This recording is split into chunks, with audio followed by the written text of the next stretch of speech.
ভারতীয় জনগোষ্ঠীদের উপর বেশ বড় রকমের প্রভাব রয়েছে অঘরী সম্প্রদায়ের সাধুদের। বলা যায় ভারতকে চিহ্নিত করতে হলে যেসব চিহ্ন ব্যবহার করতে হয় তার একটা এই সাধুরা। বেনারস সহ ভারতের আনাচে কানাচে ছড়িয়ে থাকা এই সাধুদের লোকজন যেমন শ্রদ্ধা ভক্তি করে, ঠিক তেমনভাবে তাদেরকে ভয় পাওয়া লোকসংখ্যাও কম নয়। অঘরীদের সম্পর্কে জানতে হলে আপনাকে প্রথমে জানতে হবে কিভাবে একজন অঘরী সাধু হওয়া যায়। অন্যান্য সাধুদের থেকে অঘরী সাধুরা অনেক দিক থেকে আলাদা। প্রিয় দর্শক, সেগুলো তুলে ধরা হলো। অঘরীদের বিশ্বাস। অঘরীরা মূলত দেবতা শিবের পূজারী।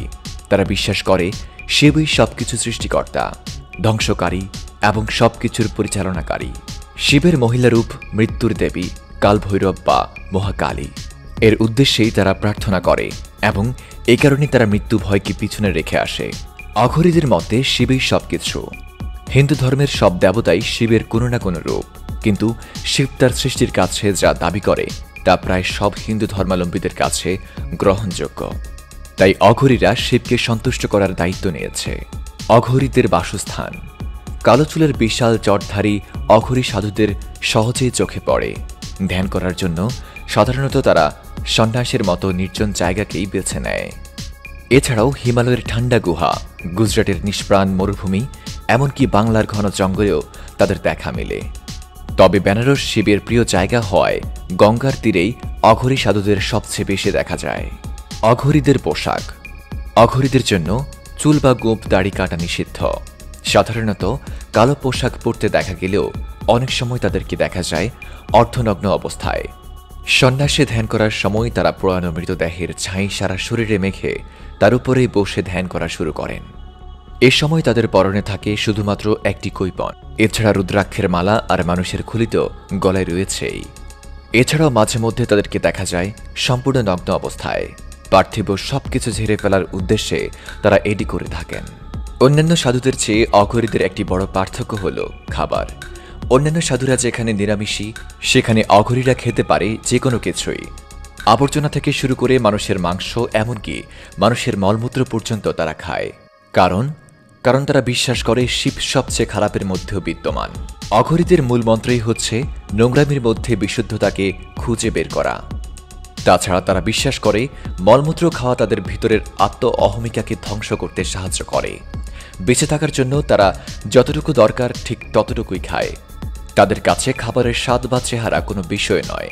তবে বেনারসের মতো জনবহুল শহরেও কেউ তাদেরকে নরমাংস খেতে বাধা দেয় না, কারণ তাদের খাওয়ার জন্য শ্মশানের পোড়ানো মৃতদেহই রয়েছে। অঘরীদের ধ্যান। ধ্যান করার জন্য অঘরীরা বেছে নেয় শ্মশানকে। একেবারে মধ্যরাত থেকে তারা পোড়ানো মৃতদেহের উপর বসে ধ্যান করা শুরু করে। তারা বিশ্বাস করে এই সময়টিতে কোনো মানুষ বা কোনো আত্মা ঘোরাফেরা করে তাদের ধ্যানের মনোযোগ নষ্ট করতে পারবে না। এছাড়া তারা ধ্যান করার আগে খানিকটা গাঁজাও টেনে নেয়, যাতে ধ্যানের মনোযোগ আরও সুদৃঢ় করতে পারে। এছাড়া তারা দাবি করে গাঁজার ঘোর তাদেরকে আত্মা দেখাতে সাহায্য করে, যদিও গাঁজা টানার পরেও তাদের চোখ থাকে শান্ত ও নির্লিপ্ত। অঘরীদের ক্ষমতা। অঘরীরা দাবি করে তাদের কাছে পৃথিবীর সব রোগের ঔষধ রয়েছে, যেগুলো ক্যান্সার এমনকি এইডসকেও সারিয়ে তুলতে পারে। তারা এগুলো পুরানো মৃতদেহগুলো থেকে সংগ্রহ করে এবং একে বলা হয় মানুষের তেল। তারা বিশ্বাস করে এগুলো দিয়ে সব রোগই সারিয়ে তোলা সম্ভব, কিন্তু মানুষ এগুলো ব্যবহার করতে পারে না সামাজিক বাধার কারণে। যদিও বিজ্ঞান দিয়ে তাদের এই দাবিকে কখনো পরীক্ষা করে দেখা হয়নি। অঘরীদের বলা হয় পৃথিবীর সেরা কালো জাদুকর, যদিও তারা দাবি করে তারা এই ক্ষমতা কখনো মানুষের ক্ষতি করার উদ্দেশ্যে ব্যবহার করে না, বরং মানুষের উপকার করে।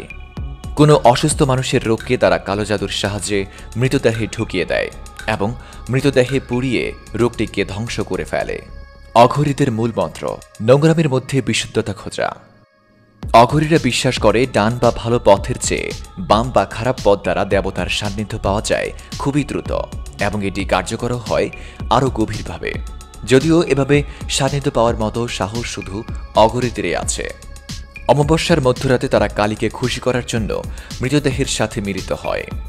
মরনাথ নামক এক অঘরী সাধুর ভাষায়, আমাদের এই কাজকর্ম বাইরের দুনিয়ায় অতি অস্বাভাবিক মনে হতে পারে, কিন্তু আমরা নোংরামির মধ্যে বিশুদ্ধতা পাওয়ার চেষ্টা করি।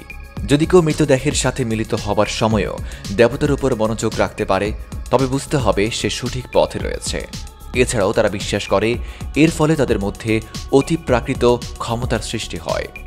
মিলিত হবার সময় অন্যান্য সাধুরা বৃত্তাকারে ঘুরতে ঘুরতে মন্ত্র জপতে থাকে এবং শ্মশানে বাজতে থাকে ডাকের বাজনা। অঘরী সাধুদের মধ্যে বোধহয় সবচেয়ে বিখ্যাত ছিলেন তৈলঙ্গ স্বামী। যাই হোক, বেনারস শহরের কাশী বিশ্বনাথ মন্দিরের এক পুরোহিত একদিন দেখতে পান তৈলঙ্গ স্বামী তার গোপনাঙ্গ দিয়ে শিবের পূজা করছে। দেখার সাথে সাথে তিনি তৈলঙ্গ স্বামীকে চড় মেরে তাকে মন্দির থেকে তাড়িয়ে দেন এবং পরের ঘটনা সহজে অনুমেয়। পরদিন সকালে পুরোহিত আকস্মিকভাবে মারা যান, কোনো রকম আঘাত বা বিষ প্রয়োগ ছাড়াই। সুপ্রিয় দর্শক মণ্ডলী, প্রতিদিন নতুন নতুন ভিডিও পেতে আমাদের চ্যানেলটি অবশ্যই সাবস্ক্রাইব করুন এবং পাশে থাকা বেল আইকনটি প্রেস করতে ভুলবেন না। এবং সেই সাথে আপনার যে কোনো মতামত আমাদের জানাতে আমাদের ভিডিওতে অবশ্যই কমেন্ট করুন।